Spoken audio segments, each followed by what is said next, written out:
Vamos a hablar de algo. Tal vez algunos de aquí nos gusten las películas de terror, pero hubo una película que para cualquier espectador le resultaría inquietante y perturbadora. El Exorcista. Esa película la cual a todos nos hizo tener pesadillas, pero la persona que estuvo al mando de doblar la película del inglés al español latino, esa persona fue Lalo Garza, al cual él aceptó con mucho gusto, pero él no sabría que al aceptar todo esto le vendrían experiencias muy raras, extrañas y hasta perturbantes. Te invito a que veas conmigo el doblaje maldito de Lalo Garza.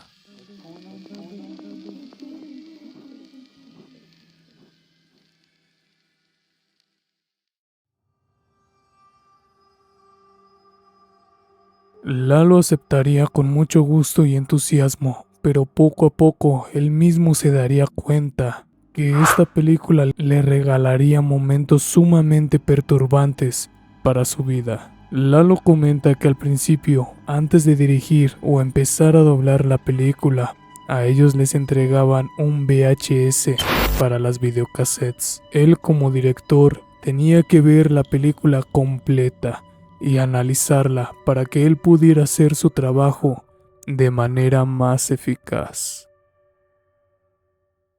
Corría el año 2000 y yo estaba empezando a dirigir doblaje. Bueno, para no hacerles cuento largo, me asignaron la dirección de esta película y en aquella época a los directores nos daban un videocassette en VHS. Un VHS es esto. Esos videocassettes se ponían en videocaseteras, que eran aparatos electrónicos que conectabas a la luz y funcionaban normal. Parte del trabajo de un director de doblaje es ver la película y analizarla para saber cómo tienes que dirigirla, qué actores tienes que llamar, entender bien la trama. La primera historia paranormal. Estaba revisando el material en mi casa y de pronto se fue la luz justo antes de la escena de la araña cuando baja así las escaleras. Bueno, se fue la luz, obviamente todo se apagó en mi casa. Ya habrá durado, ¿qué? 5 minutos que no hubo luz. Y como todos ustedes saben, cuando se va la luz y regresa la luz, pues los aparatos electrónicos se apagan. O sea, si estás viendo una televisión o tienes un estéreo o lo que sea, se va la luz y cuando se prende tienes que volver a prenderlos. Bueno, pues cuando regresó la luz, justo se prendió la televisión, se prendió la videocasetera y la videocasetera empezó a reproducir el video. Y lo primero que vi cuando regresó la luz fue la escena justamente de Regan, la niña así, bajando en la escena que yo nunca había visto en mi vida. Y fue horrible. Después comenzó la grabación. El primer día pasó sin problemas. Y la noche del primer día yo salí con un amigo.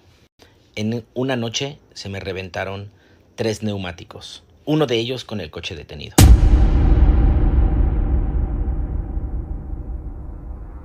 Ya después nos cuenta Lalo que le pasarían más cosas desde que las llantas de su auto se ponchaban sin razón aparente. También que se iría la luz de su casa en momentos muy extraños. Problemas con la grabación de audio cuando estaban en pleno doblaje y mucho más todavía. Aquí les dejo lo que Lalo vivió con este proyecto. La cuestión de los neumáticos de las llantas fue muy rara. O sea, yo puedo entender que se te ponche una llanta. Iba sobre una avenida, calzada de Tlalpan, aquí en México. Iba más o menos rápido, se me reventó, me orillé, puse la llanta de refacción, seguimos adelante y cuando íbamos a llegar a la taquería donde íbamos a cenar, se reventó la segunda. Obviamente pues el plan de los tacos se fue al carajo, así que tuve que ir a una vulcanizadora, que me la arreglaran, traerla, volverla a montar. Y la tercera, fui a dejar a mi amigo ya en la noche a su casa y estábamos platicando en el coche y así estacionados, se reventó otra, ni siquiera eran las primeras 2, era una tercera que se reventó nada más porque sí, dijo, ¿por qué no me voy a reventar? Esa noche fue un poco catastrófica, era una noche de viernes. Esa noche de viernes mi mamá me habló por teléfono y me dijo, no me voy a quedar a dormir en la casa, me voy a ir a casa de tu hermana. Mi hermana ya está casada, tiene hijos. O sea, iba a estar yo solo en mi casa. Así que la noche del viernes, después de regresar de mi cena y la noche de los neumáticos, estaba en mi casa solo. Yo por seguridad le puse la cadena a la puerta. ¿Qué es esto? Es como un pestillo que es como una cadenita para evitar que se abra. La puse por seguridad y ya me dormí. No pasó nada esa noche. La mañana del sábado, a mí sí hay algo que me molesta mucho, es que me despierten violentamente, que me griten o que me despierten así de, oye, ¿me compras o hay que hacer esto o hay que...? Me pone muy de malas. Yo siempre he dormido con las puertas de mi habitación abierta. De pronto oí cómo se azotó una puerta así, ¡pah! Súper fuerte. Yo me asusté y me paré súper enojado, así de, ¿por qué me despiertan? Y veo la puerta y no había nadie. Cuando oí el azotón de la puerta, yo dije, mi mamá ya llegó de casa de mi hermana y se me azotó la puerta, se azotó una puerta y me despertó. Cuando vi que estaba puesta la cadena, vi que no había llegado y que no había nadie en mi casa. O sea, vaya, un ladrón no se va a meter y va a volver a poner la cadena. Y no había ventanas, o sea, era un domingo a las 10 de la mañana, no había corrientes de aire, no había nada, o sea, las ventanas estaban cerradas. Si eso de no había ventanas suena que vivía en una caja. No, o sea, las ventanas estaban cerradas. X, no le di importancia. Pasó el fin de semana, comenzamos las grabaciones a la siguiente semana. Y me encontraba grabando con César Arias, la voz del Hokage, la voz de Dumbledore. Él me hizo al padre Merrin, al viejillo que hacía el exorcismo. Desde que empezamos a grabarlo a él empezaron a pasar cosas raras. Se metió un ruidito en la grabación, un clic, clic, clic, clic. Y el ingeniero no sabía de qué era. Me decían, es que estás haciendo ruido, el actor, yo, nadie. Era un ruido. Like para parte 6. Parte 6 de mis experiencias paranormales dirigiendo el redoblaje del Exorcista. Total que no sabíamos de qué era el ruido, nadie estaba haciendo ruido y en la grabación se metió un clic, clic. Y repetíamos y se seguía oyendo, a veces más fuerte, a veces más bajito, hasta que hubo una en que de plano se lo dije al dueño de la empresa y el dueño dijo, mira, esa casi no se oye, ya, déjala. Y se quedó ese ruido. Más adelante se fue la luz en la empresa. Rarísimo, porque es una empresa en donde nunca se iba la luz. Yo no sé si fue paranoia o qué, pero ahí sí no había ventanas. Se fue la luz y nos quedamos completamente a oscuras. Decidimos salir, este actor y yo, a abrir la puerta para salir del estudio y no estar allí encerrado. Y la puerta estaba trabada. O sea, sí le tuvimos que hacer como para abrirla y pudimos salir.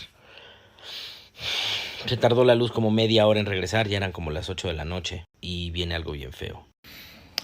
Y bueno, ya, regresó la luz. Terminamos de grabar al padre Merrin, a mi Cesarito Arias, que en paz descanse. Y al día siguiente, también en la noche, estaba grabando, no me acuerdo si estaba grabando con Dulce María Romay, que hizo a la mamá, o con, no me acuerdo, creo que sí era ella.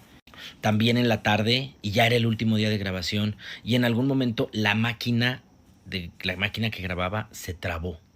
Y cuando se traba, pues se queda el video congelado, se queda la cinta de cassette congelada y no lo puedes mover ni adelantar, tienes que hacer como un procedimiento. Hicieron el procedimiento y no se destrabó. Y no se destrababa y no se destrababa y no se destrababa, tuvieron que cambiar de máquina. Lo más curioso es en qué momento se trabó la máquina. Esta es la imagen en la que se reprodujo la videocasetera aquel día que estaba revisando el material en la noche en mi casa. Es esta. ¿La recuerdan? Aparte la música es horrible y la escena yo nunca la había visto, o sea, es súper fuerte. Y esta es la cara que se quedó fija cuando se trabó la máquina. ¿Recuerdan que se ve en una puerta, en una sombra de una puerta? Es de esas imágenes que las ves y no te dejan dormir. Quizás solamente fueron una serie de coincidencias, pero me llamó mucho la atención. Ha sido de las cosas más raras que me han pasado durante mi trabajo como director de doblaje en el aspecto paranormal. ¿Qué fue lo que le pasaría a Lalo? Tal vez únicamente serían coincidencias que venían una tras otra, o que efectivamente había una energía que lograba manifestarse en pleno proyecto. Sea como sea, sin duda, son experiencias que a cualquiera llenaría de mucha duda y también de terror. Espero que te haya gustado el video. Si es así, te pido que me apoyes con tu like y un comentario. Si el video te gustó aún más, te invito a suscribirte. Te lo agradecería mucho. Aquí me despido y te deseo muy buenas noches.